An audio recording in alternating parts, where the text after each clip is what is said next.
Good morning, everybody. It's a nice morning, cold outside. Gotta love Ohio. So, yeah, I was doing a lot of making connections and looking at the whole Monsanto debate. And that was one of the biggest things that when I first started doing research in the holistic world, that Monsanto and GMO was one of the biggest arguments, political action communities known to man, as far as the holistic world and all of the activism around it. So, and me coming from biotech, I mean, not that my dad was like telling me what they were doing, but I kind of knew what he was doing just because my mom told me, well, yeah, he oversees the FDA process in biotech companies.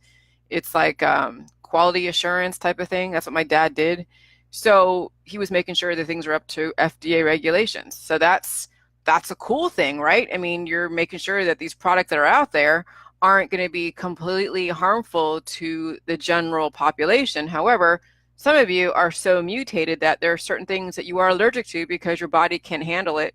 You have mutations, or you have a lot of issues that an extra set of negative elements is not going to help you. So there's always going to be exceptions to every rule out there. Okay. So the FDA is there to make sure that most people can handle Aunt Jemima type of pancake mix. Okay.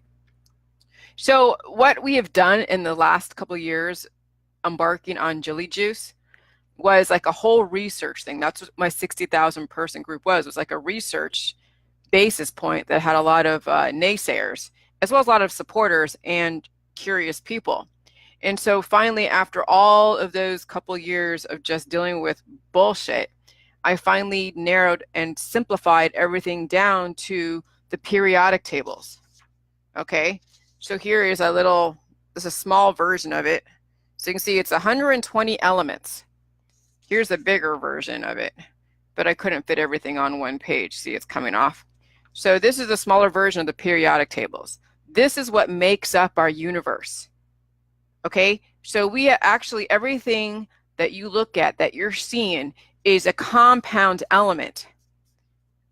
So an element is a single thing, right? A single little square.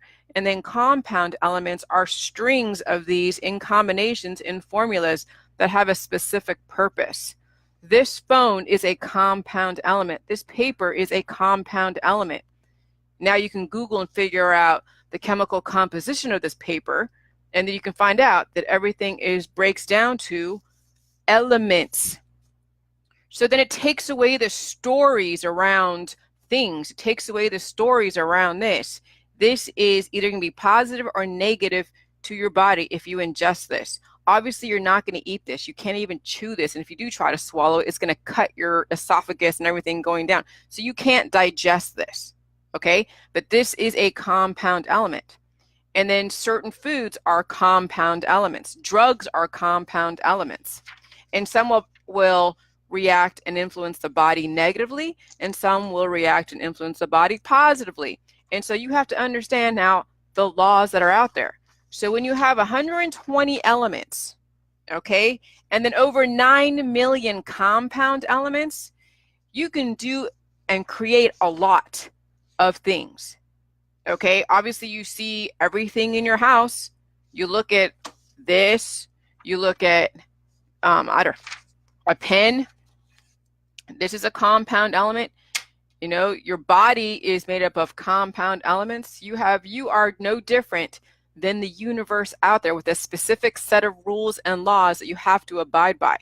No different than in your community, a set of rules and laws you have to abide by to then keep the peace, to promote life, productivity. And then there are things that happen when someone violates the laws. If you are speeding in a 30-mile-an-hour zone going 90 miles an hour and there's a policeman there, an enforcer there to enforce the laws, guess what? They stop you, they give you a ticket, or they cart you off to jail because that's like reckless driving, reckless op. Okay? So there are countering forces that stop people from breaking the law or try to. And then some that break the law too many times, they end up in jail indefinitely. No different than your body. If you break the laws in your body, there are countering forces called your immune system that will go and release the enforcers to go and attack that offending pathogen or whatever it is. And then hopefully your other team members that are around will then fix the mutation. But what happens in our body since we keep breaking the laws is that, yeah, we have all the enforcers out there. Hey, Kevin, but we don't have enough team members to go and bring the body back to where it was supposed to. Like insurance, insurance is not supposed to make, you're not supposed to make money off insurance. It's supposed to keep you whole. That if you have something broken, it then replaces whatever issue. So that way you were back to where you were originally before that event, like a car accident. Okay. So that's the whole point of the body, is that it has its enforcers to attack the offenders, and then the other part of your body, if it wants to live, will then fix some mutations so you don't eventually die. So anyways, so I was studying the whole Monsanto case, and I'm just looking at like the jury of peers, and then science, is science settled? And I'm just thinking like, I had that same question about, this is where the conspiracy stuff kind of comes in a little bit, is that you can call collusion and cover-ups conspiracies, or it could be good business. And I would say collusion or cover-ups, maybe it's just, okay, it's good business as far as marketing, as far as just being held accountable for and not keeping up with the changes in society. So what I'm talking about is like when Obama, when he was first president, and then he was talking about transparency and everything, and then the whole not Enron, what was it? The mortgage crisis happened, and I'm just like, what the hell? What was Obama doing? Why didn't his advisors know and stop this from happening? So I had sort of that's where it kind of triggered my conspiracy. We're like, we have these people in office and they're not stopping these corruption. Are they in on it? What's the deal? I don't know. So that kind of triggered that. So then I'm looking at Monsanto and the fact that they have, all these different products, and then did they prove in a court of law through a jury that they were withholding information? They were, influencing regulatory agencies by saying, well, don't make it sound like it's really, really bad, as far as the dangers of glyphosate. And I'm assuming that since the jury awarded the conviction, or at least saying that Monsanto was responsible for this guy's lymphoma, is that they proved negligence and they proved intention to withhold good information to the public, negligence by not really taking a look at the ingredients and then making the changes, and then still staying with the same formula, not taking into account this guy's situation. But then I'm looking at the other side of it, is who are these, what issues and mutations are these people who are using Roundup bringing to the table that already had the backdoor triggers, and their lifestyles, such as prescription drugs and what they eat and their environment, is also a contributing factor. And then, using Roundup by his choice, even though I'm sure there was warning labels on Roundup. It's not like they don't have warning labels say, please do not drink. If you drink, then you have to call the Poison Control Center immediately. Keep out of reach of children. I mean, those are standard warnings that you see on things that are like compound elements that are not friendly to the body. Hey, Joanna. So I'm just thinking like, what do they have to say now? They have to say that, yes, this could cause cancer in some people, because not everybody that uses Roundup has cancer. I know for a fact people they sell it still in Home Depot.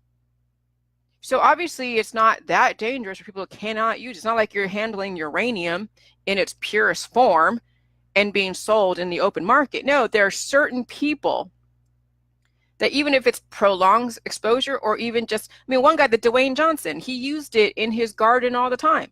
Okay, well, you see the warning labels on it, you're around it. If you are so afraid that, you know, that you have this cancer, would you think that the Roundup would cause it, or maybe some other contributing factors?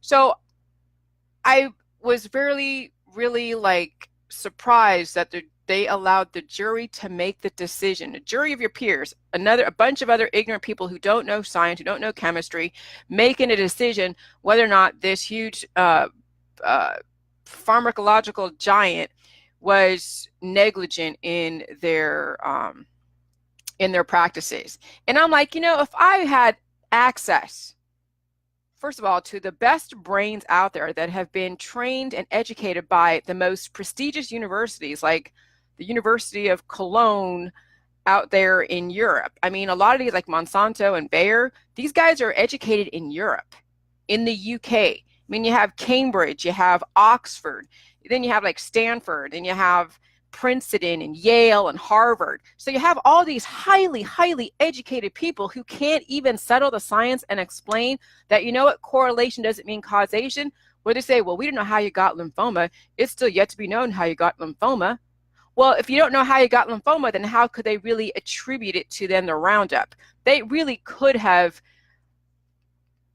laid this smack down and said correlation doesn't mean causation. But if they did that, if they actually would have said, well, you know, in certain drugs that we put out there, because Monsanto has 18 different departments, and of those 18 different departments, biotech is one of them. And they could say the reason why not everybody can do these drugs is because what they bring to the table. They may have mutations, or which they have seen is that when somebody does take a drug and the body adapts to it, the side effects, which they list out, these are the side effects of this specific drug. Okay, so how does Roundup and drugs have any correlation? Because they both, Roundup is a herbicide. It has specific qualities to it that discriminate against certain other qualities out there, certain types of plants like weeds and thistles and other types of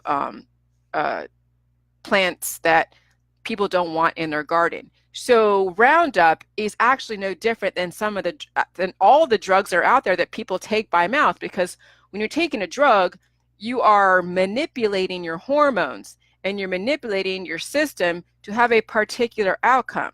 So you want to mitigate pain because you don't want to heal, because you don't understand the role of pain. So what do? You take a certain kind of like allopathic or holistic type of anti-inflammatory to inhibit the prostaglandin hormone. Okay? And so that's no different than an herbicide discriminating against a certain type of weed so a person can grow grass without having crabgrass. It's no different. And obviously there are side effects. If you're taking this type of anti-inflammatory, this type of strong pharmaceutical, these are the side effects. This what could happen.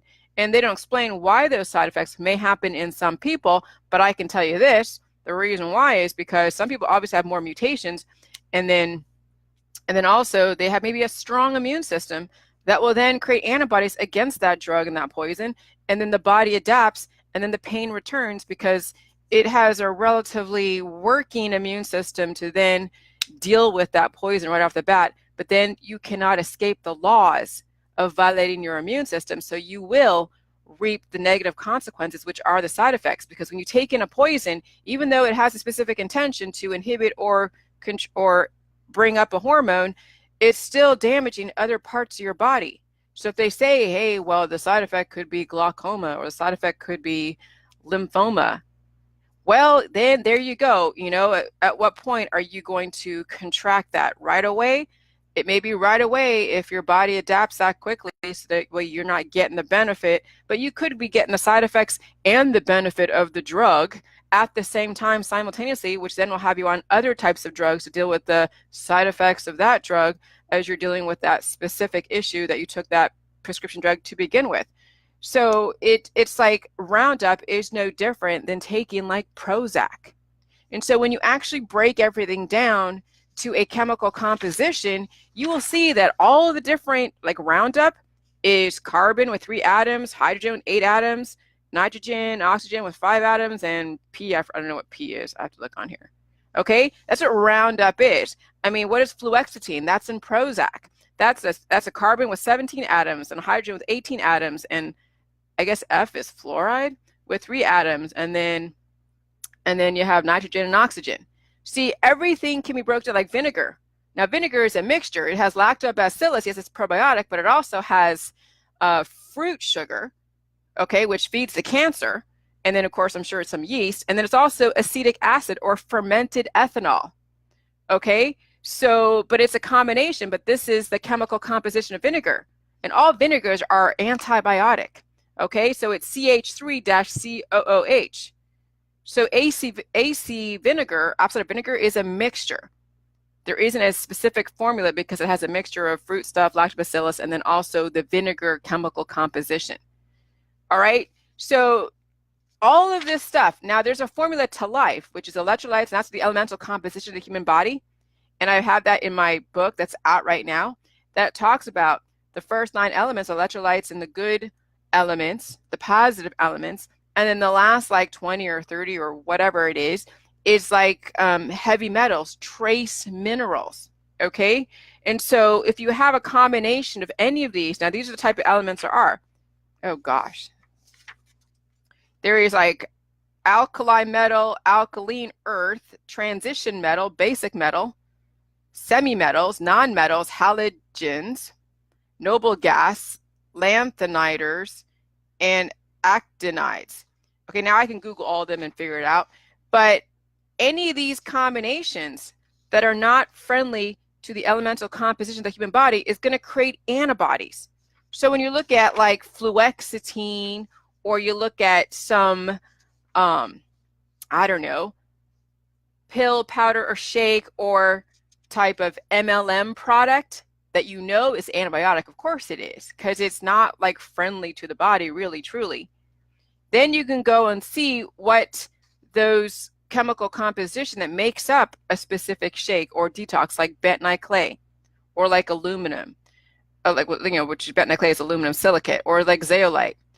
And I'm thinking of some other, like plexus. You go Google and kratom, yes. And like plexus, you look at the chemical composition of plexus, and someone's taking plexus like it's like water, or they're taking Thrive, all of those things with Thrive that bring up hormones. You can do titer test and look at the antibody count.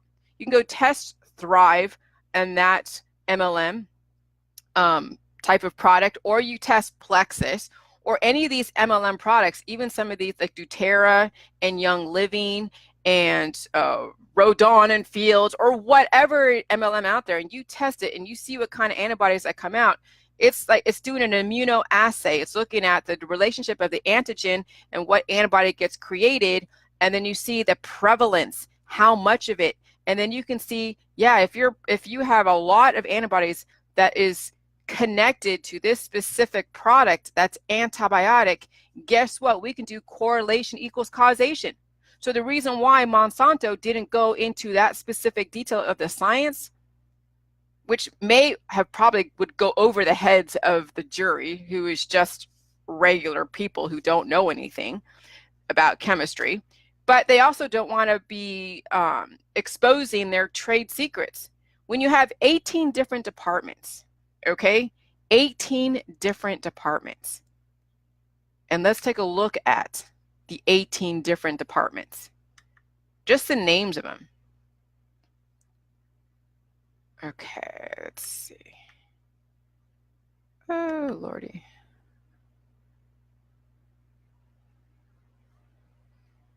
Okay. Oh, man. And this is through, oh, I know what it is. Sorry, that was a wrong one. So this is through researchgate.net. Okay, Monsanto Company Departments. Department of Biotechnology. So you have Department of Biotechnology. You know how many products are in biotech when it comes to Monsanto and Bayer? Because remember, Bayer and Monsanto, they merged together. Bayer and Monsanto merged together. So Bayer has, you can Google how many Bayer products are out there, but they're all over the pharmacies out there, the over-the-counter drugs, prescription drugs, and probably some immunotherapies that are out there, okay? So you have 18 different departments. So you have Department of Biotechnology with so many products, Department of Breeding. What the heck is breeding? I know what it is, but and there's a little, like, they have like little publications because they don't really have a specific description. So I look at top publications last week under this department, and it says multiple ketothiolases mediate poly, then hydroyalkanoator copolymer synthesis in Ralstonia eutropha. Okay, and then application of myostatin in sheep breeding programs. So they do a lot of experimentation on breeding with animals, I'm sure with humans, breeding, and maybe it could be breeding with humans and animals, but that's a department in of itself. So you can imagine what protocols and what drugs and what products and what specific, who knows what they sell or what they're researching, that is then being put out there, or at least being researched by the general public out there. All right, so then let's see. And it has like, they have different members that are part of this. So then you have Department of Regulatory. Okay, so there's a number 3 department, Department of Regulatory. So I want you to just, the reason why I'm going over the 18 different departments, so you understand that this little Roundup thing is going to be a drop in the bucket relative to how many departments and the 2 companies merging so huge that 78 million is like nothing compared to what they're actually making on every other product and department they have. And so the pyrimidine of insecticidal compounds for control of the Cropia bruchid. Okay, and then another publication is NO and then ROS, and cell death associated with caspase-like activity increase in stress-induced microspore embryogenesis of barley. Okay, so this is under regulatory, and this looks like agriculture type stuff. All right, so there's the regulatory, and then you have Department of Chemistry. Oh my God, Department of Chemistry. What the heck are they put here? Now they have recent publications. Inhibition of Escherichia coli glutamine synthetase by A negative and Y negative substituted phosphinothricins. Jeez, I wish they would have better words. Preparation of heterocyclic amino acids via intramolecular mucamia aldol condensation synthesis of novel cycloleucine analog.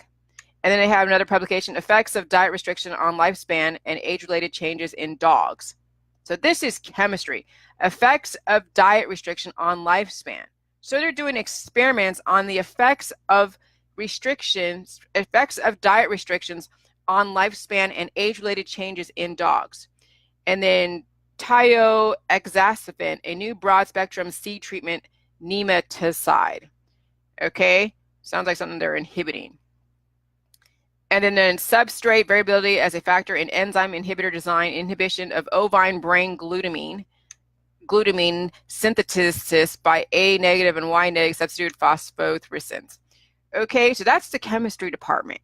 So they're doing research on all of your products out there to figure out what combination of elements and compound elements are going to then create a specific outcome based upon what you guys are looking for if you're looking for shortcuts. So they have to go and experiment on animals because you're looking for shortcuts.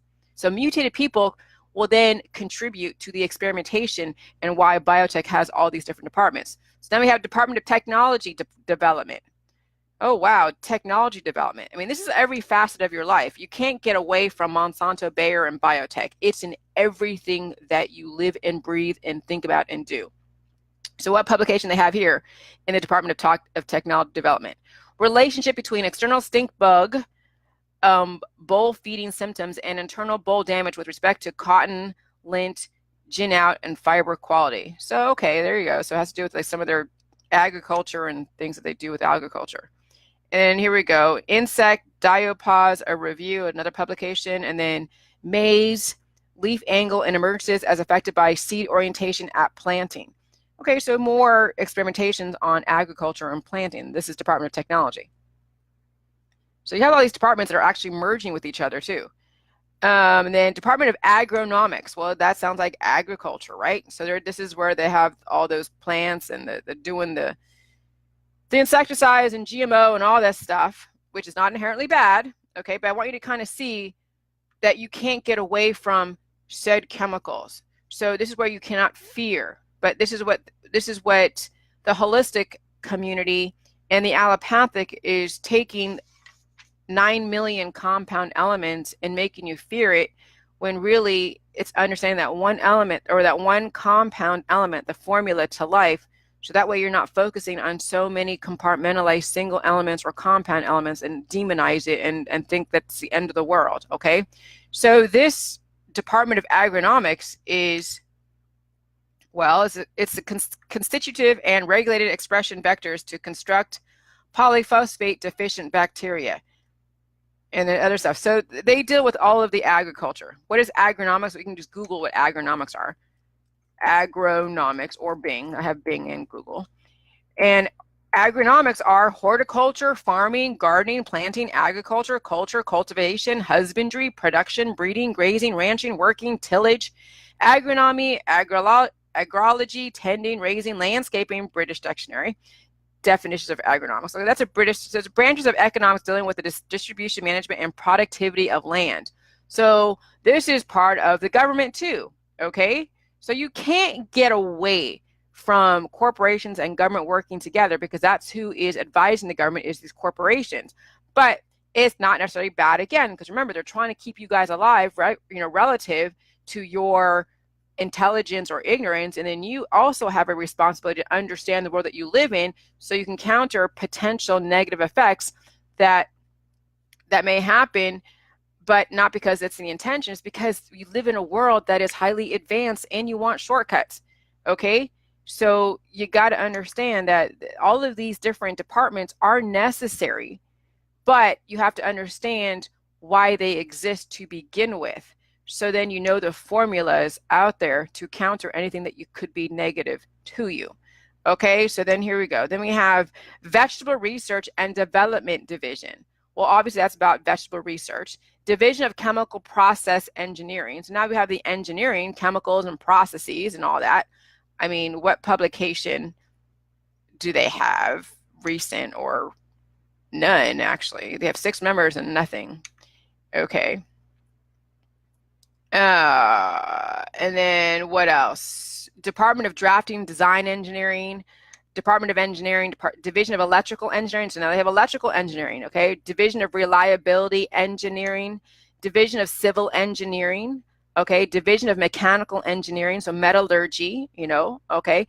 Division of Process Safety Engineering, Monsanto Learning Center of Monmouth, Illinois, Monsanto Learning Center at Scott, Mississippi, Monsanto Water Utilization Learning Center at Gothenburg, Nebraska. Okay, so here's the thing. And then you have the activist community that wants to boycott all of these different foods. And I would say, yeah, I don't drink Coca-Cola. I mean, I don't go buy Conagra foods. I don't really buy canned foods. Sometimes I'll buy like canned tomatoes, but most of my food that I cook is either like pasta and maybe occasionally like some canned tomatoes, but mostly it is like conventional fresh fruits and vegetables. But sometimes I will make like brownies. But here are some of the foods that the activist community is like, okay, you got to stay away from these foods or these brands, right?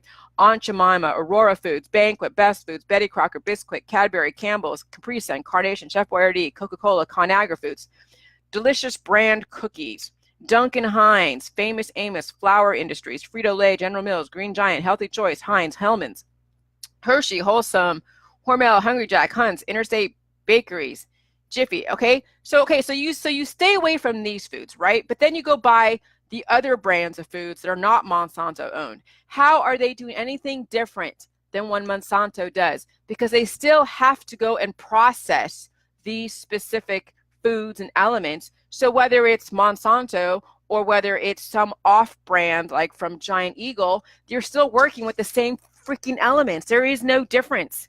There is no difference. It's not like they're taking different elements from a different planet and saying, okay, we're different than Monsanto because we're using, Martian elements that are more organic than Monsanto.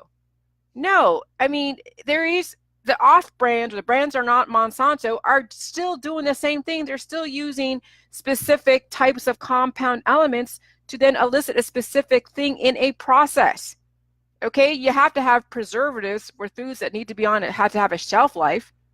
Okay, we're not going to stay away from brownies. So you have to have chocolate and baking soda and whatever the ingredients that make up brownies. And yes, when you buy stuff from a bakery, they're going to have specific elements that come from biotech to make it seem softer or better, or taste, softer, taste sweeter, whatever the case may be. So now that you know you can't get away from compound elements that are potentially bad, what can you do on your end to counter those? Because your body does need trace minerals of all of this. Your body does need sugar. Right now, Business Insider and Natural News and all these are like demonizing sugar. Do you realize that sugar is a necessity in your body? But if you have an imbalance, it causes issues. So you have to understand what is the countering force to make sure that your sugar levels aren't going sky high, that you're diabetic and you're gaining weight and you're feeding your cancer. Oh yeah, electrolytes, jelly juice. So no matter what, when you're drinking jelly juice at some point in your life and if you really, really do the protocol like aggressively in the beginning, it won't matter if it's Aunt Jemima or Giant Eagle or Safeway brand. It won't matter. There'll be no difference. It won't matter between GMO and organic. Everything is either GMO or everything is organic. There is no distinction between the two. That is a made-up thing in the activist world to make you think that there's a difference. This is why they didn't settle the science in court. This is why they allowed a jury of this person's peers who have absolutely no understanding of science and chemistry, and they're not going to teach them their trade secrets to say, hey, it really isn't dangerous, but this guy has all of these mutations and backdoor triggers, and yeah, he was going to have lymphoma regardless if it was Roundup or Cheerios. Okay, they're not going to say that because they have 18 different departments that all do the same thing. Roundup is no different than Prozac or your Claritin. It has specific components that will inhibit and discriminate against certain cells or other compound elements. Okay? It's so different than when you're taking Prozac to release endorphins or release serotonin or something. No different than when you're taking THC. Okay, what does THC do? I mean, when you look at what I have on here, see more. THC stimulates cells in the brain to release dopamine, creating euphoria. Okay? So Roundup is no different than THC. Glyphosate is no different than the curative effects of cannabis. It's a specific compound element that has a purpose and an outcome.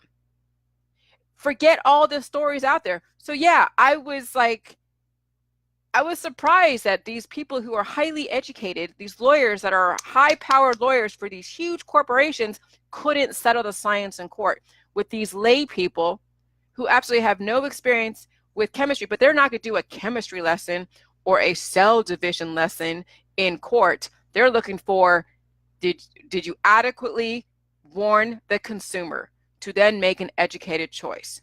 Well, I'm thinking that with any poisonous product, okay, that has negative elements to the body, the warnings would be enough. If maybe it wasn't specific enough, well, over prolonged use of time, this could potentially cause do they have to actually spell out the diseases? But that they're doing experiments on animals with these products. With all of this biotech in their biotechnology department, they already know what creates lymphoma.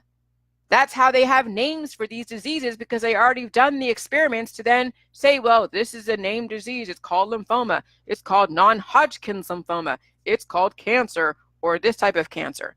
I mean, all of their departments are cross-communicating because they're all the same thing. So every single department, those 18 different departments, all have the same processes and concept. What chemical compounds affect biodiversity, as well as how can we create a phone? Okay? And And they do experiments. That's where the whole thing with the 5G and why all those birds died, because they had to go and figure out at what level they turn it up to where it's not going to decimate the population. So yeah, somebody had to get sacrificed in the name of science because we're looking for shortcuts. Those of you that are mutated with diabetes and obesity and all this other stuff, you're contributing to all of this experimentation, the shortcuts, the drugs, the Roundup. Yes, we want beautiful lawns. We don't want crabgrass. We want to discriminate against other plant life.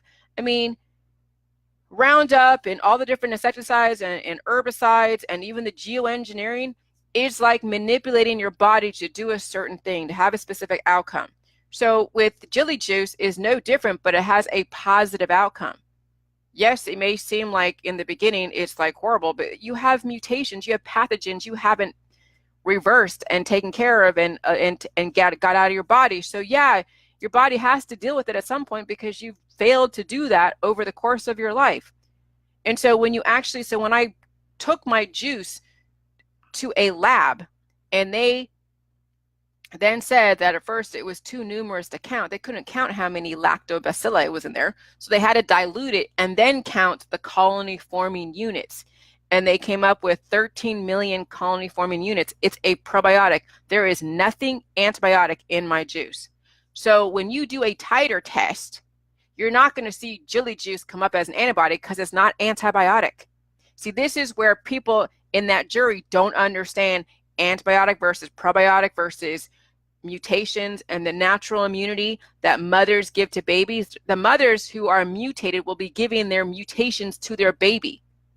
I mean, today when I looked at Facebook mentions and these Twitter feeds of people saying, oh, Jillian's killing everybody with this juice and trying to give it to babies. Well, I'm telling you, you mothers that are mutated, you are actually mutating and creating those deficiencies and creating those disabilities in your children.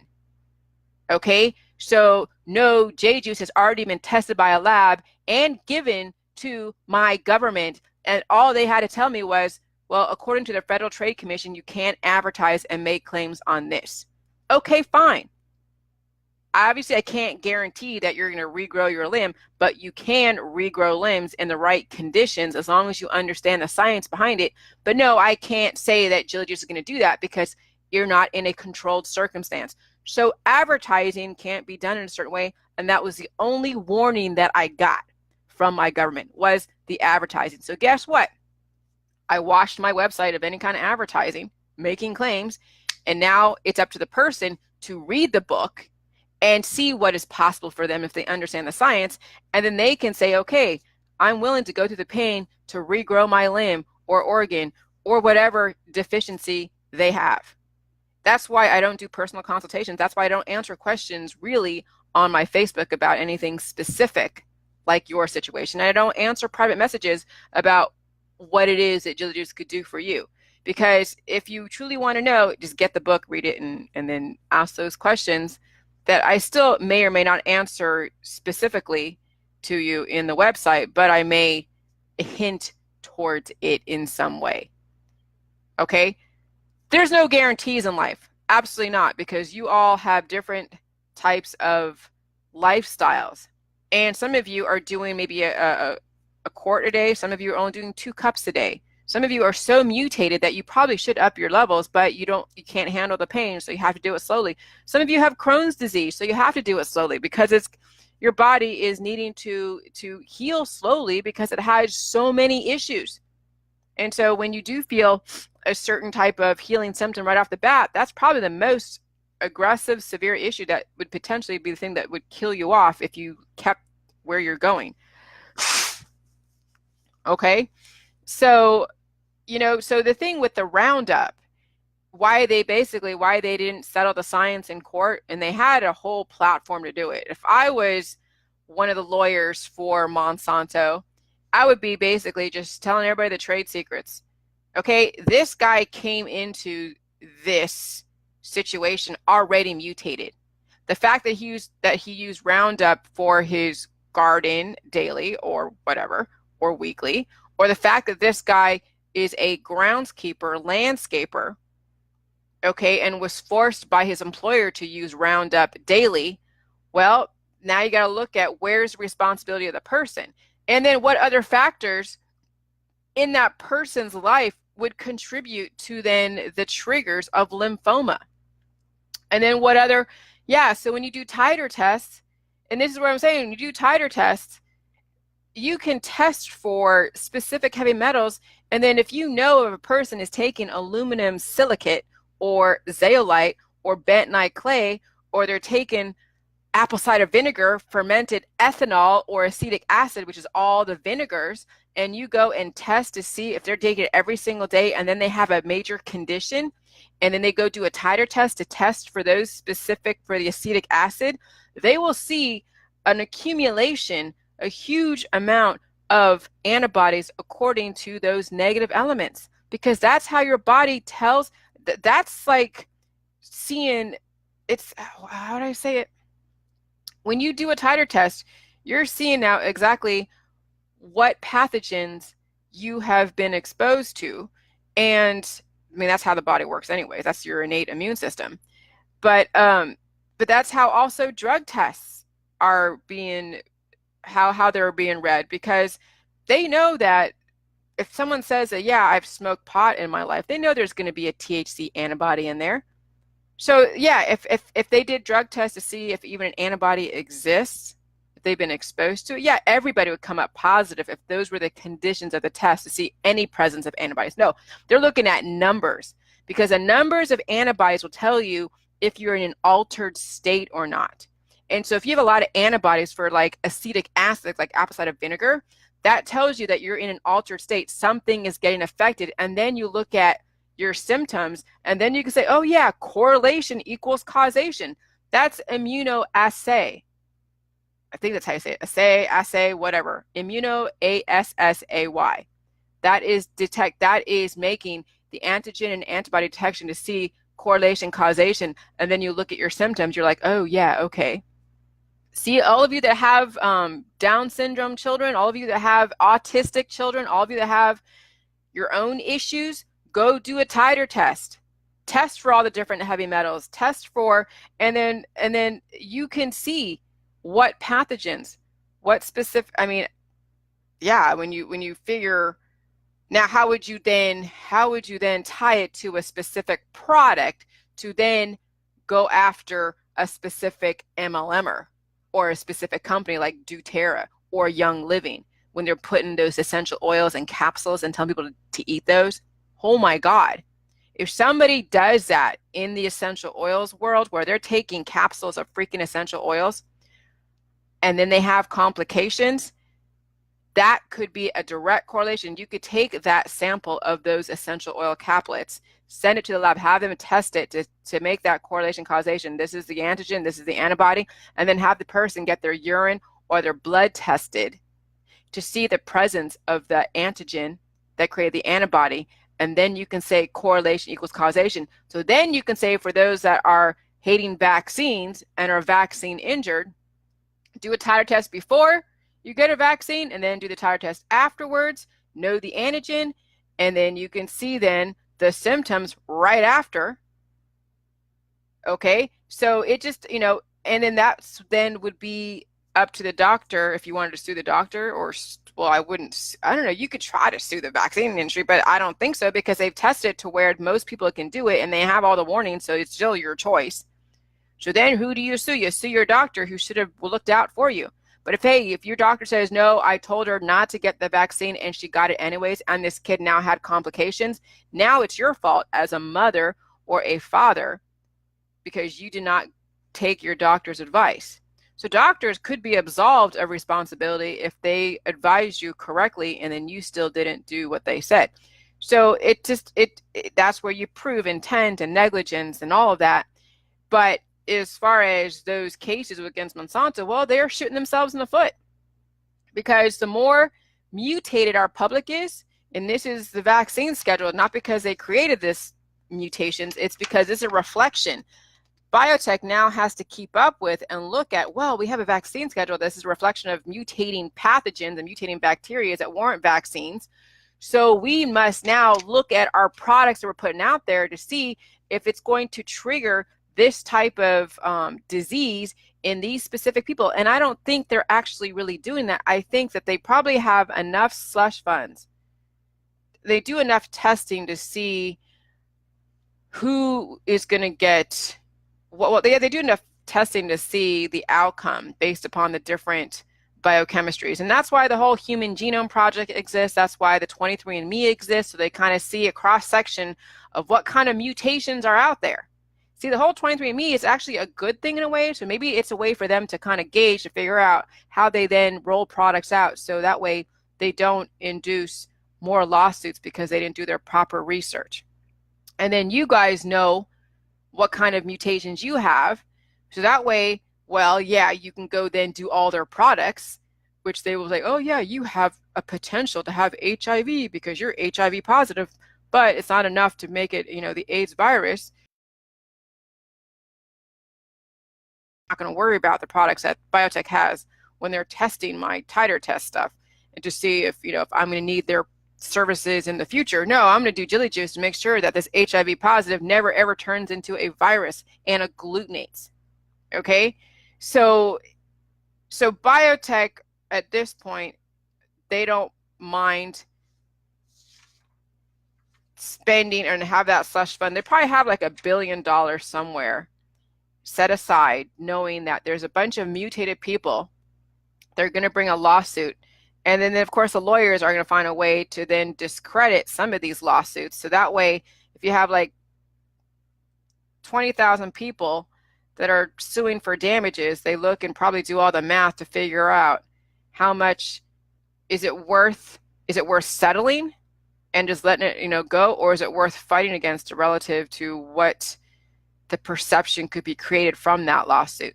So right now, the perception from this lawsuit against Monsanto and then the jury awarding this guy, I don't know if they're going to award the damages. That's what they're working on, but they did say that there is a probable, correlation to his lymphoma. Well, Roundup will take one for the team, and then they'll take it off the market and then deal and settle those other lawsuits and then close it out and then rename it something else. Or they take away the glyphosate and use something different. I don't know. But they can afford, with 9 million elemental compounds with 18 different departments, they can afford to take one for the team. Okay? So they're not really losing much when somebody wins a lawsuit, because they would rather take one for the team than expose the trade secrets that everything in these departments all do the same thing. They manipulate Earth to have Earth manifest in a specific way. They manipulate your body to have your body manifest in a specific way. And if you don't know science, you don't understand the formula to life, you'll be subject to whatever it is that they do. And then you're going to blame, and that's where these lawsuits come in. So I don't know at what point will they hold people personally accountable for their own health, that they did every type of measure and test and warning to say, hey, we're giving you all the information enough where they don't expose what they're doing. And then you, as a consumer, do hold the other 50% of responsibility. Okay, so that's why I don't worry about the chemtrails, because it's not deadly. It's only deadly to mutated people who don't take care of themselves. That's why I don't worry about GMO, because it's only deadly to those that don't take care of themselves and don't understand the formula to life. And so, yeah, if that's the way the mainstream is right now, maybe they want to keep ignorance, because it's easier to keep people ignorant and not know this, and then still control the market and acquiesce here, and they be aggressive here, and they give you a solution here, like the cures. And so they already have everything mapped out on the positive and negative of whatever they're doing. And if they can afford to be negative in this area to then give what people want in this area, but then could they really afford all these lawsuits in this area? I mean, I'm sure they have it all mapped out. And then they figure out the cost benefit analysis, and and then if you think that you can take down Monsanto and take down all of these different food processing operations, you don't want to do that, because that organic farmer down the street is going to see a huge business opportunity and gouge you. Now, people say like, oh, how do you assume that an organic farmer do that? Well, because anytime you have, like, during times of crisis when they're taking water and then gouging people. It used to be 99 cents for a water bottle. Now it's like $5 for water in a hurricane ravaged community. Oh yeah, people see business opportunities. Okay, a single person who's an organic farmer who's still mutated. Okay, remember, organic people are not exactly benevolent. They like to claim they are because they think they like to claim that they're different than the GMO people, but no, they're not very, because look, they do the MLM stuff. The organic people go, yeah, buy my fruits and vegetables. It's better than this fruits and vegetables. And look, see all the chemicals that they're using. I mean, they do the same thing as if they were some corporation, because they're trying to get market share. They're trying to get paid too. Okay, everybody has to survive on money. Okay, so yes, when an organic farmer sees an opportunity such as taking down Monsanto so they can gouge their friends and family because they can, it'll happen. The human condition is like that. They get greedy.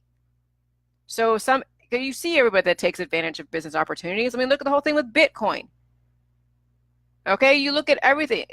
When people see opportunities, they take advantage of it, and they don't care if it means that they sacrifice their friends and family. I don't hide the fact that I sell a book, but you don't necessarily have to buy my book to do the protocol. But I'm not going to go and reiterate everything in my book on a personal consultation, even if you did pay $75, which I don't even do anymore. But no, it's like you still have the choice. Some people need more help than others. Some people need to have and see the written word. Other people can just listen to me, see the recipe that's on my Facebook, and just do it. And then listen to all of my videos, and they get the gist of what they have to do for the most part. Okay, so it's like, yeah, I want to sell books, yes, but then really, you guys have a choice. You really do.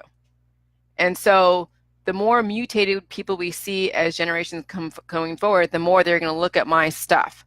But then there's always going to be a segment of people that are just completely ignorant and speak out of their ass and don't understand chemistry, and they are a jury of your peers. And that's why I was laughing when they said that a jury of his peers made that connection that it was Monsanto that caused his lymphoma. And I'm like, oh my God, the same people that were heckling me and doing all this stuff with Dr. Phil, the same type of people.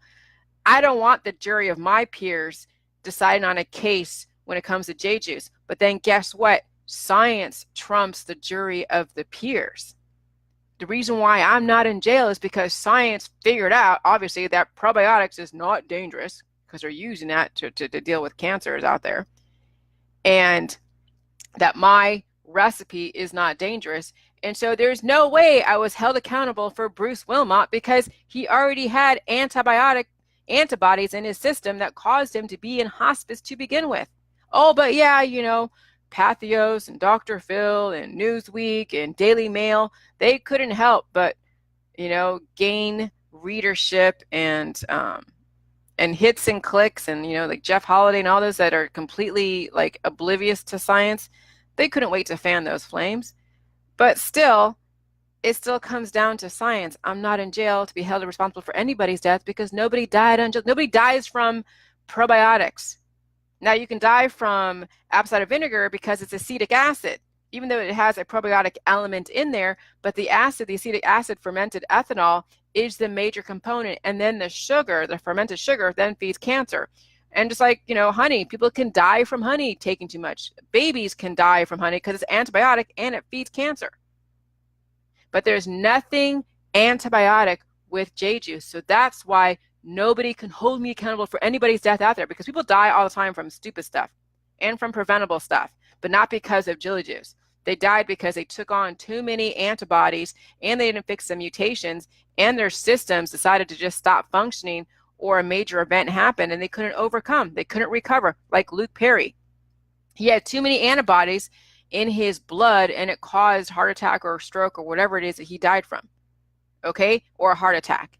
That's why heart attacks are so prevalent, because people don't dilute the antibodies. They agglutinate, and then guess what? You have an event. And so if you're oblivious to how your body works, and you're always reacting and then taking in all the different pills, powders, and supplements and detoxes and whatever, yeah, you're compounding the problem. You're taking in THC antibodies because you think, oh yeah, it's natural. Yeah, well, everything on this earth is natural. This is natural. All of this is natural. This isn't not natural. What is the whole thing with synthetic is when you're using animal DNA to go and manipulate a human body. That's what synthetic means. Synthetic is taking something that's outside your body that is foreign. It's a foreign object, like a transplant. That's synthetic. When you're taking in transplants, heart transplants, lung transplants, that's synthetic. When you're taking in pills, that's synthetic too. But you're taking in like screws and bladder slings and pacemakers and heart monitors. Those are all synthetic. Okay, it's not going to help you. It's only trying to keep things relatively okay, but you're still degrading.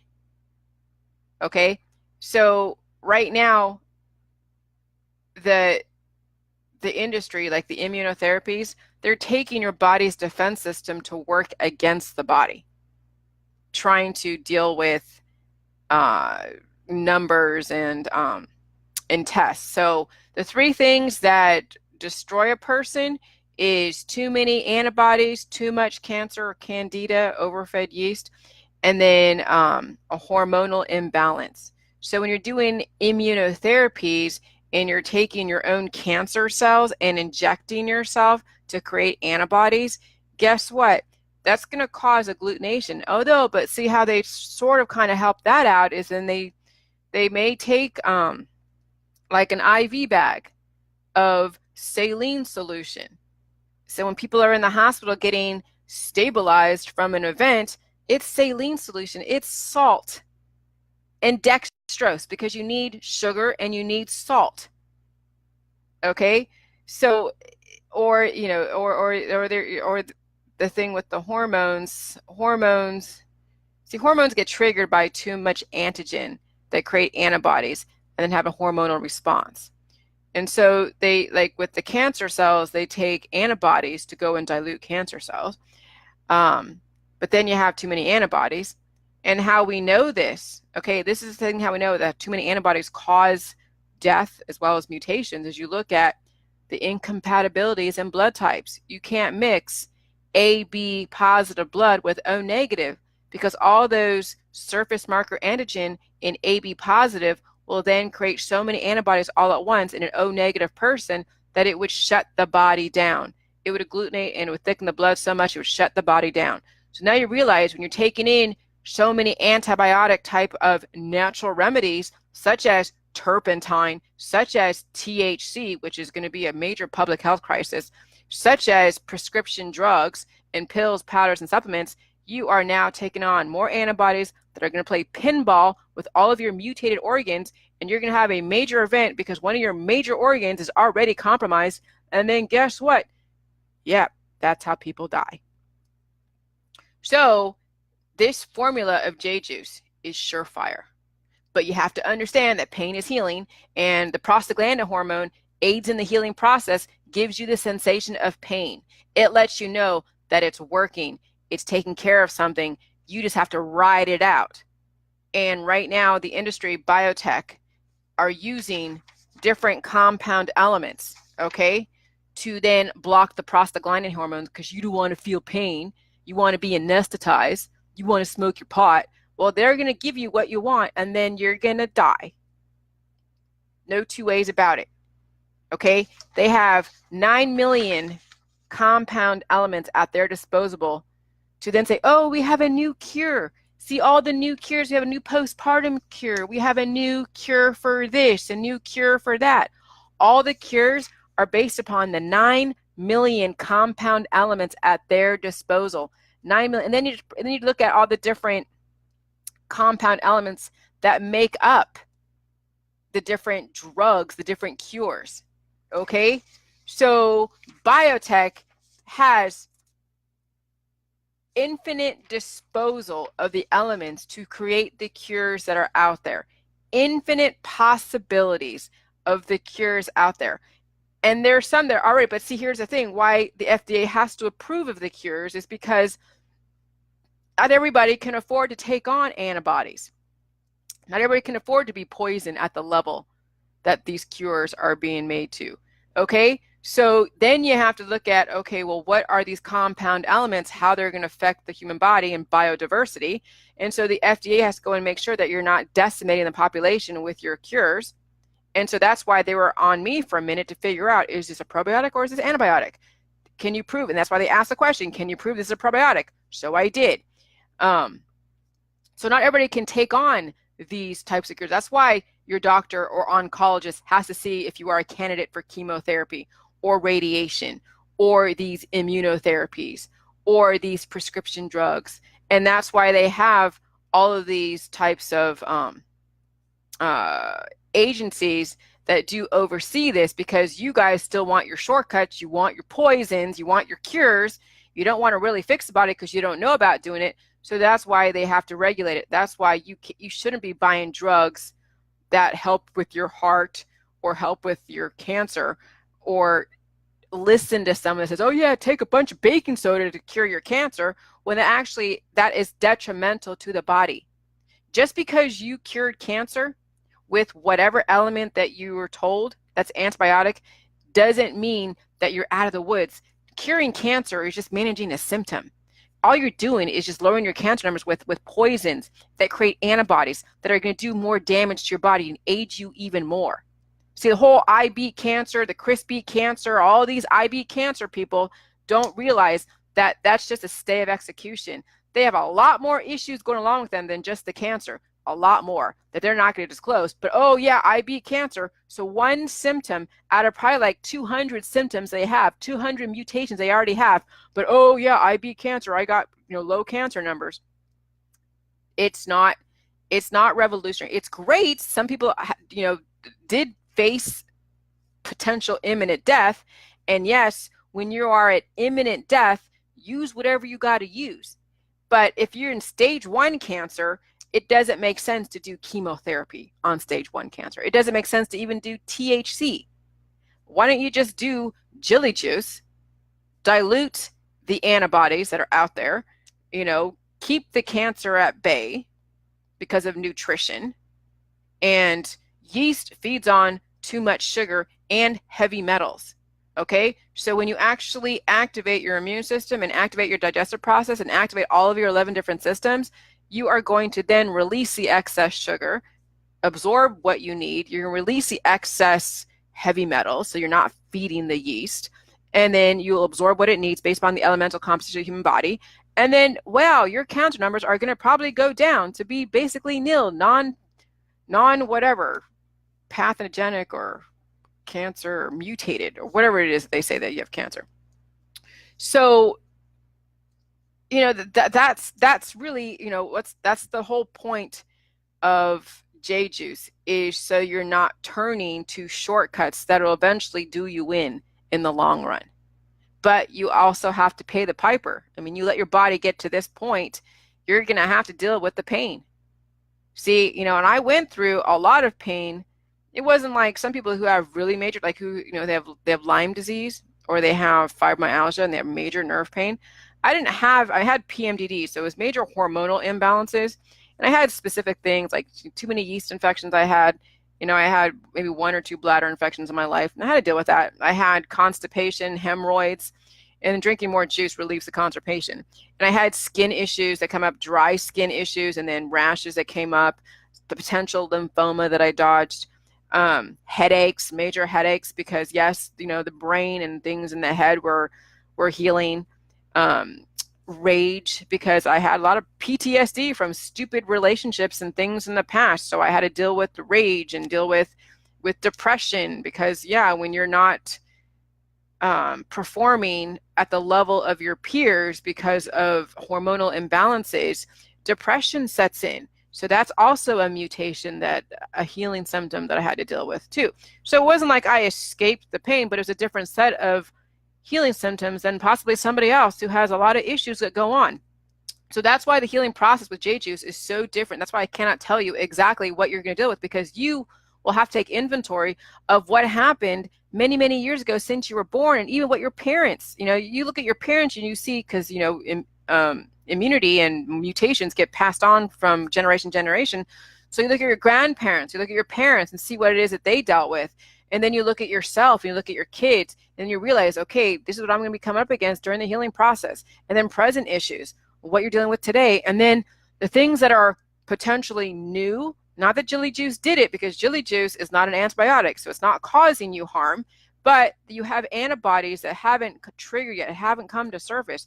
And so maybe you do have something that may trigger and then affect your heart, like an antibody that is programmed to affect your heart in some way.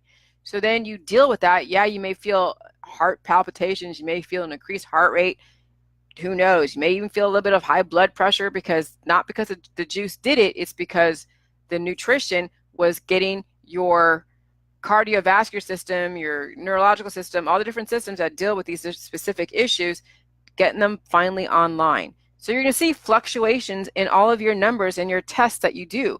You're going to see that. You can't say that, okay, well, I'm on Jilly Juice and I have high numbers of this, or my blood pressure so high here.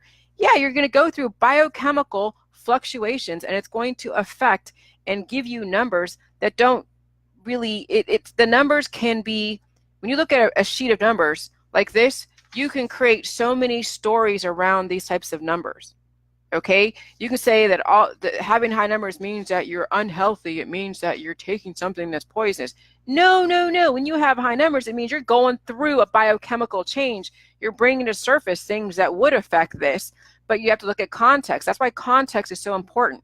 When you're not doing J juice and you're having symptoms, it's because the body is trying to heal and you're not giving it what it needs. So it's going to continuously, desperately try to heal, release the healing hormone, and then you're gonna be like, oh my God, I'm in pain. I'm gonna go take some THC and relieve the pain and give me a dopamine effect. And then you stop the healing process, and then you degrade further and further. When you do J juice, it's a whole different set of contexts of compound elements that is now bringing to surface the prostaglandin hormone that aids in the healing process. And then you start seeing reversals in your situation, and then you never have to deal with them again. But it's understanding that data can have stories be created around it. You just have to understand the laws so you don't believe all the stories. And we have a lot of young tweeters out there on Twitter that believe all the stories, but they know zero about the laws of the body. And so that's why, I do go on there because I have a tweet account that I don't have anything that I tweet, but I go and respond to people out there and post all my YouTube videos. Thanks, Krista. And I'll say, Jilly Juice is not going to jail. It's not bad because it's not antibiotic. Jilly Juice is not antibiotic. But why some people who go and promote and sell and make claims about their antibiotics, their Plexus, their doTERRAs, their Young Living, their different MLMs, the turmeric and honey, and they're giving them all these supplements like anti-cutlers, all their stuff, the 10-penny, supplements, the medical medium, yeah, you could hold them accountable, because you take those supplements and you get them tested to see what kind of, you figure out what's the chemical composition, and then you figure out, okay, is it mostly made of this, and you can get it tested. Go get all of your supplements tested to see what the major elements that are, and then you go get your blood test to see what's prevalent and what antibodies are present, and then you can make correlation equals causation. So yes, all of the MLMers, all of the people who practice the turpentine, who sell all these different supplements and pills and detoxes, they could be facing lawsuits if somebody actually did go and test their product and then test their blood and then look at their symptoms, and they can make those connections. But you can't do it with J juice, because J juice is an antibiotic. See, this is where I am immune to the lawsuits, because J juice doesn't cause issues, but it's the pills, powders, and supplements, and it's biotech, and it's the doTERRAs, and it's the Young Livings, and it's the turpentine people, and it's the MSM, which is miracle solution, whatever that is, miracle mineral solution. That you could sue those companies if you've taken them over a period of time and you get a titer test, you test that, you test your blood, and then you could potentially, and you could even do that with the vaccine industry too. You just got to understand what to test for. First of all, to test your supplements, and you've been taking them for a while, look at your symptoms, and then get a titer test. Okay, it's understanding how to use labs to your advantage, not react to what's out there. The 23andMe is, they do the same thing. They test your blood and they look for all the different mutations that are more prevalent in some of these regions. People say, "Oh yeah, I'm African American or Mexican." No, you just happen to have a mutation that's probably more prevalent in South America or in Mexico or Africa. Doesn't mean that you are. It means you have a mutation that's more prevalent in these regions. Okay? Does it actually mean that you this? Well, no. It means that we've been mutated, and mutations can be geographical. Okay? So yeah. So there you go. So anyone that wants to like really push the issue as far as antibiotic acquisitions and these MLMers and these pills and powders and supplements and all that, you have a way to do that. But yeah, you got to pay. Some of these lab tests are like $200 and something. So, I mean, if you really, really want to make an example and you want to be a pioneer in holding biotech accountable for not promoting education around why it is the body is in pain and that they're using poisons and the cures out there to mitigate it, which is potentially causing more side effects and more issues, yeah, you could push the issue. So anyone out there that's selling supplements, watch out. Watch out. And no, I'm not promoting anything as far as doing with Jilly Juice, any supplements or any kind of detoxes or whatever. But if you happen to do them because you're addicted, that's your own issue. But all of you, if you can find a way to prove correlation equals causation through titer tests and lab tests, and you have it in black and white, and then you see a pattern, and let's say, yeah, there are patterns out there that you can look in your own family. You can look, I mean, there are ways to, but you have to be savvy. You have to think from a very particular point of view. You have to understand my information. Okay. And then you can create a story, you can have a case. And I'm sure any lawyer out there, if you present this information well enough and you have an actual case against some of these companies, yeah, you can create another landmark case that will then tear the industry down to then have them promote the positive elements, to then reteach academia and the world how to prolong life indefinitely. Okay. But, this is still in its infancy.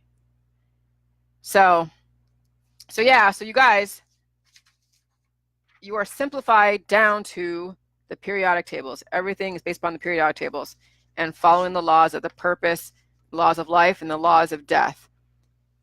So, and the vaccine schedule is not because they're doing it, it's a reflection of humanity sticking their head in the sand. And if someone doesn't want to take care of themselves, they have to have a layer of protection. They got to at least get some kind of vaccination, whether it's a homeoprophylaxis, an injection. But homeoprophylaxis doesn't give you enough antibodies. So that's more for forget homeoprophylaxis. Never mind. You got to get an injection. Because when you think about how many times these diseases mutate and they become more aggressive, if you don't have some kind of antibody protection, some people with weak bodies will die. Okay? So vaccines are not inherently bad. It's a fact that you don't fix the mutations because of somebody else's pathogens you're exposed to. That's what the issue is. A coal miner who knows nothing about vaccines or holistic stuff or health, when they contract tuberculosis because they've been exposed to coal dust, who's responsible? Well, he was patient zero. So it wasn't the vaccine industry. It wasn't somebody, it was that person that caused the pandemic. Somebody not taking care of themselves. So now we have a formula to life, J-Juice, to where we don't have to worry about that. But we still can't legislate morals and force people who don't take care of themselves to take care of themselves. So we have to then react. And then if somebody wants shortcuts because they're not educated enough to know the formula to life, and they don't want to listen to new information, then yeah, we have to have these cures that will have these side effects. But see, here's the thing. If they mainstream J juice and now you have a choice, this is probably where biotech has a loophole. Well, here's J juice. You got to go through the pain, yes, but then here's the potential.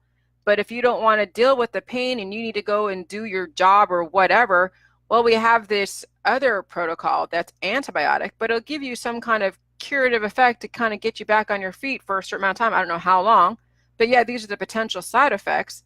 So now this person now has a choice. So when they choose the antibiotics because they want the shortcut, biotech is absolved of responsibility because guess what? They gave them the option for a pro-life type of drink, but you got to deal with pain. See, that's where I need to really collaborate with biotech. So that way, you know, because let's say, because the more mutations that are out there, the more sensitive people are going to be to the products that haven't kept up with the mutations of humanity. And this is just scratching the surface. So now you guys, you're armed with this information. Go do what you got to do. You know, they have slush funds of millions and millions and millions and millions of dollars for just this type of thing. Go capitalize on it. But you gotta, you gotta get your duckies in a row. And Kevin says, I'm honored to have a book collaboration. You're a smart cookie. You're a great talent. Definitely looking at current reality, detecting and giving it a, yeah, okay. So Kevin says, I'm honored to have a book collaboration with you. Oh, hell yeah, Kevin. I'm honored that you push the issue. You're a smart cookie. Your greatest talent is definitely looking at current reality, dissecting it, and giving it a 180-degree spin. Absolutely. And I couldn't have done it without you guys, okay? So it's like, you know, we are a reflection of each other, and those that get it understand where I'm coming from. And I'll tell you, some of you are very smart and will create the evidence to make a case against biotech. Okay? But then you're making a case against your fellow humans who are asking for biotech. So it's like a double-edged sword, but you know, you want to force an industry to start teaching people because that's what it comes down to. It comes down to ignorance. So if academia is perpetuating ignorance, then we had to hold academia, which is ultimately biotech, because that's who's training academia is biotech, all the research people. So we got to force them to teach people another way, an option, not asking them if you want to use a fork or a knife to eat your soup. It's, you know, there's no point. Yeah, you may get more on a fork, but you're not getting the juice. You may get a little bit on your knife, but you're not getting the juice. Really, it's the spoon that they want, but you're not giving them the option for a spoon to eat the soup and the juice and everything in the soup, you know, the way it's supposed to. Okay? So we really need to give biotech and force them to give you guys an option of life, not these short-term cures that they have 9 million opportunities to then sell you and your children more poisons to elicit a specific manipulation. Okay. All right. I gotta pee. Hold on.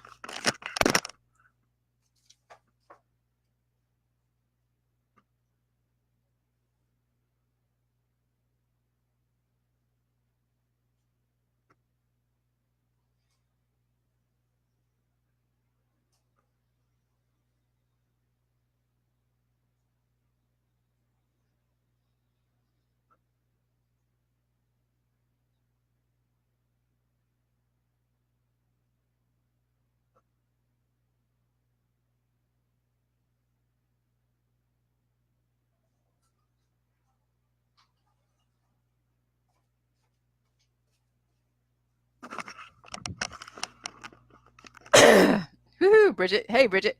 Yeah, and as far as that that lab company that I was wanting to see if I could just use their name in my book, I'm not going to do it. They never gave me permission to really talk about them. They like the fact that I'm promoting them, but Request a Test doesn't want their name attached to my book, and I get it. And they didn't say that in so many words, but I told them that I'm not going to name them in my book because they would get backlash, but I would promote them on my Facebook because, you know, them and some other types of any type of lab company, there's different types, Access, Direct, or Access Labs. There's so many different types of labs out there that you could use, but I like the ease of Request a Test, and it's so easy. and user friendly and then you can call them too, you know, with all these different lab companies. If you want to find out a specific thing about your blood or your urine or what you're looking for, you can say, hey, I'm trying to, you know, test this product and test, you know, and then you're taking this specific product, and then you want to look at your lab test to see, you know, how many antibodies are present, and then there you go. So it's really knowing how to talk to some of these labs to figure out if they can handle your request. And most likely, yeah, they can test anything out there and look at the chemical compositions because they're labs. Okay, so we don't have to rely on our doctor to use the labs that they have with the specific conditions and specific intentions. No, we have now the ability as consumers to go find a lab, like I did. I found a lab. I found a lab. I'm sure Chris said they can do it with the Canadians too.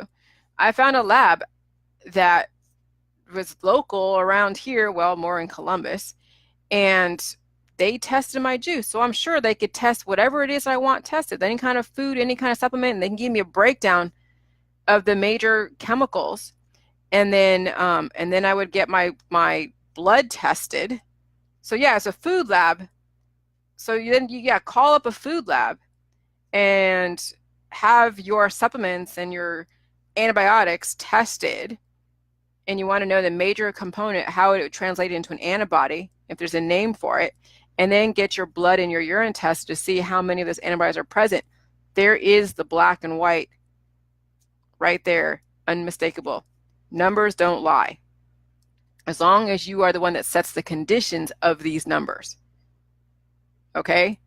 So when you test positive, it's because you have a certain amount of antibodies present. If you have test negative, it's that they don't have as many antibodies present because you have other balancing forces that are going along. All right? But most people who are really, really sick don't have the balancing forces, obviously. So if you are sick and you have cancer, disease, and chronic illness, most likely your antibody count in whatever it is pretty much sky high because those antibodies are playing pinball and causing inflammation. They are agglutinating. Okay, so sick people are as a result of an imbalance in all three of those areas: hormones, antibodies, and cancer. Now it's a matter of narrowing it down to figure out what specific product that you're taking right now is contributing to your cancer, disease, and chronic illness. Okay, and then you figure out, when did you come down with a certain issue? And was it around the same time that you took that specific product? But here's the thing, if it was already listed as a side effect, then yeah, you were informed that this is a side effect, so you don't have a case against them. However, if somebody forced you or didn't tell you, see, that's where, you know, it's these MLMers, the ones that are selling you all of their pills, powders, and supplements, and their shakes, and their drinks, and their protein things, and whatever. And you look up and get the chemical composition figured out. Okay? And then you go, and then of course, when you get your doTERRA and your Young Living essential oils, they're not going to have lists of side effects.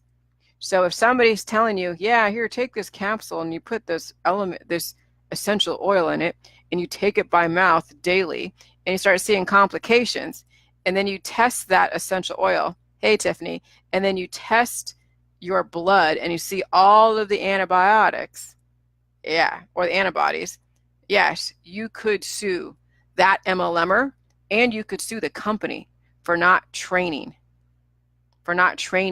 their people. Okay? Because those MLMers are selling doTERRA as part of your internal or other types of cure things. They are killing their friends and family, and they don't even realize it. Those that, you know, that the exercise programs with all their shakes and all that stuff, that's all antibiotic. Okay? So I hate to say, sue your friends to have good intentions. No, you know, the road to hell is paved with good intentions. The road to hell is paved with good intentions. Now it's about education. And we have too many money-hungry people out there, especially around the cannabis world. Ooh, see, this is where somebody can sue a CBD oil salesman. And I hate to talk about, oh, Sue, but no, we have some people that are taking on CBD oil and CBD and THC and all this stuff, and they're promoting it as if this cure-all thing type of thing. And when you first take the CBD oil, yeah, you may see some of your issues disappear, but then you start seeing other things happen. See, this is where the people who are taking CBD oil need to now be aware of the condition of their body at the time they started taking CBD, because of, you figure out why you're taking it to begin with. So you already have a pre-existing condition. That's why you're taking CBD. And then as you take it over time, you start seeing things happen to you. Okay? But you should probably get a titer test to see what other types of antibodies and pathogens that are present at the time. And then you start seeing your body degrade. Well, why is it degrading? Well, I mean, what's the influence? It seems like the CBD oil is the influence, because they weren't activated. But let's say, well, aging would activate it. Your body's degrading. How do you know that it wasn't like your hot cereal that then activated one of your conditions, not the CBD oil? So, antibodies will cause degradation. When you have an overaccumulation of antibodies that glutenate and they mutate, I mean, you'd have to know your science to then be able to then show correlation equals causation from CBD oil to your next new symptoms that you developed on that product. So it's really, first of all, knowing the science of your body, the compound elements that make up your body, or all the different antibodies and all the different components and whatever. And then that's what it would be from a titer test. And then take the CBD oil, and then you can get another titer test to see exactly any differences in the antibodies, because then you can probably see even other pathogens that are in the CBD oil, even if it's so pure. And then you start looking and seeing other parts of your body degrade. Okay? And so, and I already, I've heard about someone in my world that I know that is taking, cannabis on a daily basis, and they're losing their eyesight.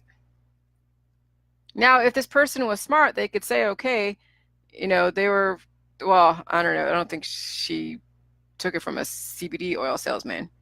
So she really doesn't have a lawsuit, because she's not going to sue her dealer. But then these clinics that, medicinal marijuana, yeah, I mean, they could sue, she could sue the medicinal marijuana places because her eyesight is going. What's your opinion about the so-called 12th body system and also cannabinoid? Cannabinoids, endocannabinoids, is part of your endocrine system. Okay, it's part of your hormones. It's hormones. The whole cannabinoid thing is hormones. There's cannabinoids in endocannabinoids and all that. It's in like coffee. It's in cabbage. It's hormones. It's how it affects your hormones. It's hormones. Okay.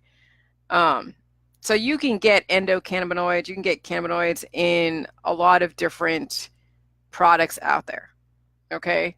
So purely saying that cannabinoids is now making your system whole is another type of marketing.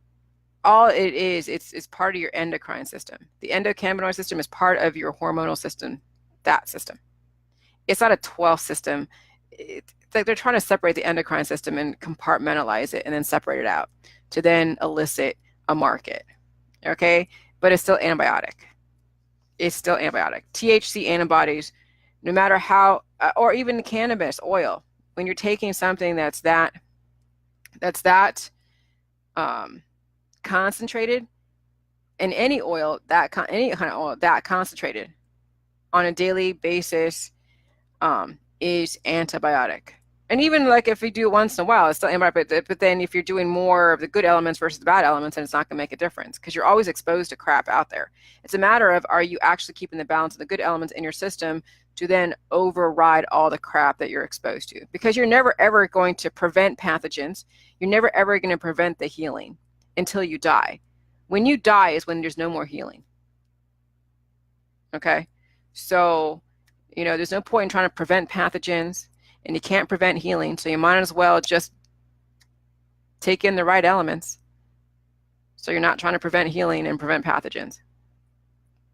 That's why people are off my Facebook, because they're still playing in the preventative game. Okay, no. Anti-vaxxers are not preventing pathogens because they're taking in those other elements, whether it's aborted fetus cells, whether it's mercury, aluminum, egg proteins, peanut proteins, in other areas of their life. Okay, injecting, well, any type of injection. If you're going to do an injection, that's just already not even like natural, but it's not really something that you see in nature. But remember, we can't legislate morals. So if we can't force people to eat healthy, even if they did do vegan, vegetarian, they haven't fixed the years and years of mutations that they've compounded each generation.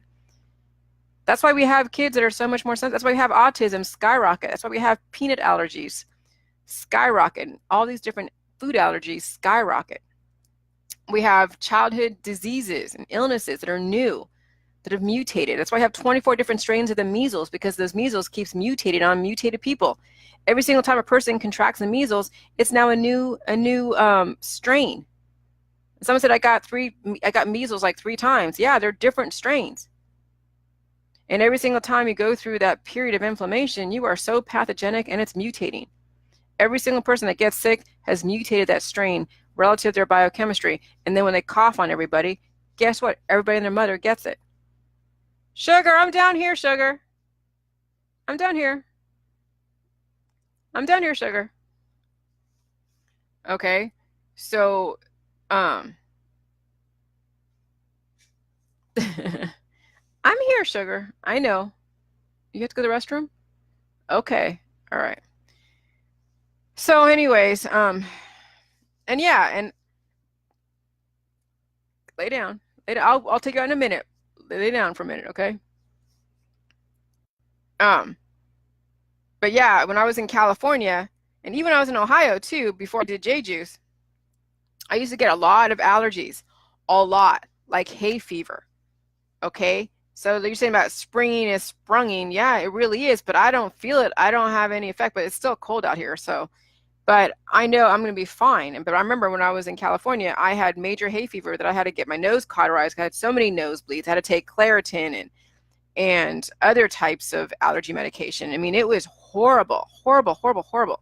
So, but over time, the last couple of years, you know, my allergies on the J juice have been diminishing, and then now it's like no issue. Okay, when I sneeze, I think the other day I had a little bit of congestion, and I think, and that was overnight, like I woke up with all this mucus. Well, I was exposed to my husband's pathogens from his cold/flu, and I'm sure that those new pathogens my body didn't recognize, because I'm sure it's a new strain. Well, my body dealt with it, but it's working so fast and it's so like on point that I don't get laid up with major inflammation. So I'm not creating all of these antibodies. I created an antibody, went after the pathogen, fixed it, and I've also fixed the mutation. And it's like I never was ever sick. So sickness is also based upon how strong your body is, and as well as how strong versus how weak your immune system is.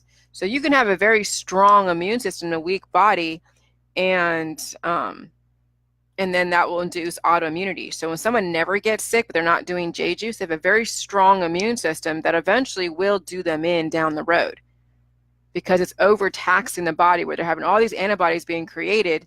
There's so many of them that every single pathogen that comes in contact, it just keeps getting neutralized, antibodies created and neutralized, and then autoimmunity sets in.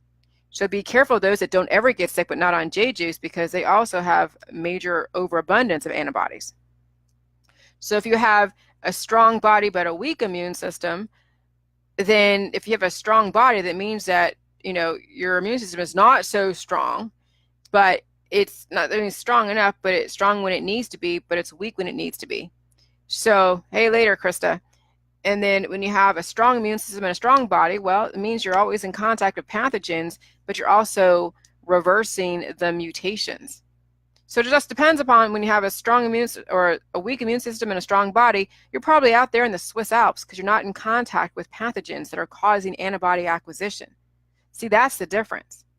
But now if you're here like in Canton, Ohio, and you have oil refineries and freeways and trucks and everything else, and you have a strong immune system because you're developing antibodies against the pathogens, and you have a strong body because you're overcoming the mutations, you're reversing it and fixing it, then you are that much better than everybody around you. But if I were to go to that island in the middle of the Atlantic, all the natives had never been exposed to this stuff, I would probably kill them with all of my pathogens. That's assuming that if I was communicable. But I mean, even just having antibodies, even though they're kept at bay, it could potentially put somebody, you know, in the hospital. But I have a strong body and a strong immune system because I live in a polluted climate. They have strong bodies relative to their expectations because they still die, those natives, and they have a weaker immune system because they're not introduced to all these different pathogens. Okay, so it just depends upon your environment. It's based upon how strong or how weak certain aspects of your body are. And you can't prevent pathogens and you can't prevent healing. So you might as well promote Jilly Juice, promote life, not prevent it and be like, oh yeah, don't take the vaccines. Because let me tell you, people need vaccines out there that are completely weak and are not taking care of themselves. And we don't want to kill them with some of these mutating strains that are out there. Okay? So this is where I understand the FDA, why biotech exists, and how we can kind of help them evolve into a more friendlier type of company to where we can give people the actual choices. But it'd be hard to have biotech have their tagline, hey, we give you the choice between life and death. I don't think that would be Monsanto / Bayer's tagline. We are the revolution of, I don't know, we are the systems of the future. You can choose life and pain temporarily, or you choose shortcuts and death. Yeah. So I don't know. I hope somebody from Monsanto or Bayer listens to me occasionally. Maybe they can find a way to change the expectations of their investors. Maybe they can try to embrace J-Juice and give people the options. And we may see that coming out in different ways out there. But right now, all the different lawsuits are just scratching the surface on the mutated bodies that can't handle some of these ingredients that they have out there. So this will be very interesting. I'm going to be paying attention to all of these Monsanto cases. And then you guys now have the ability to lay the groundwork to create more lawsuits if you so choose. But you have to learn how to use the labs to your advantage. You have to know what questions to ask. You have to know what you're looking for. You have to understand antibody acquisition. You have to understand what it does to your body. You have to understand the blood types and why surface marker antigen blood types are more pathogenic than someone that's O negative, and that we have the potential to change our blood type. And even if you're positive for the Rh factor, you could potentially turn into a negative. It doesn't mean that you actually lose that rhesus monkey gene 100%. You're just lowering the numbers that is causing you to be positive. Okay? You never ever get rid of antibodies, but you can lower the numbers to where you come up negative on a titer test. Okay?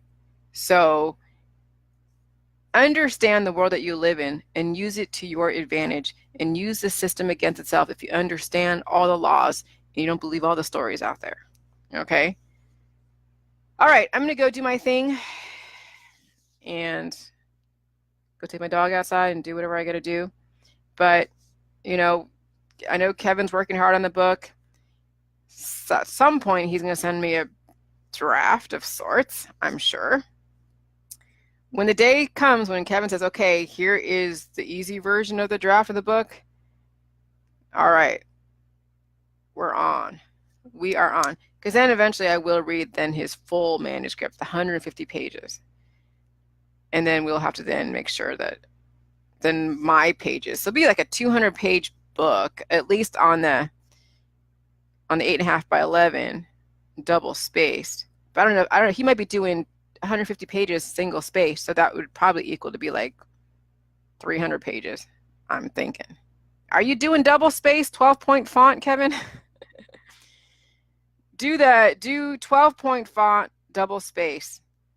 Don't do 8-point font, single space with 150 pages. Oh my God. But that's okay. People need to read, so that's fine. All right, I'm gonna go, but you guys go to jillyjuice.com, just get the book, start the process. You know, you don't have to tell everybody about what you're doing right off the bat. You know, give yourself some time, and then when we get that book out, then okay, you haven't. Okay, got it, Kevin. All right. And then when we get the second book out, which is gonna be even more detailed, then you can start talking. You know, not to say that my science that I have isn't like viable. It is viable, but it just kind of scratches the surface. What we're going to do in the next book is really going to be very comprehensive. So, all right, I'm going to go, but jillyjuice.com, JILLYJUICE.com. Send us the receipt. We'll give you a login and password. You can ask all the questions you want. And then, yeah, game on is right. Game on is right. All right. You guys have a good one. Thanks for listening. Bye.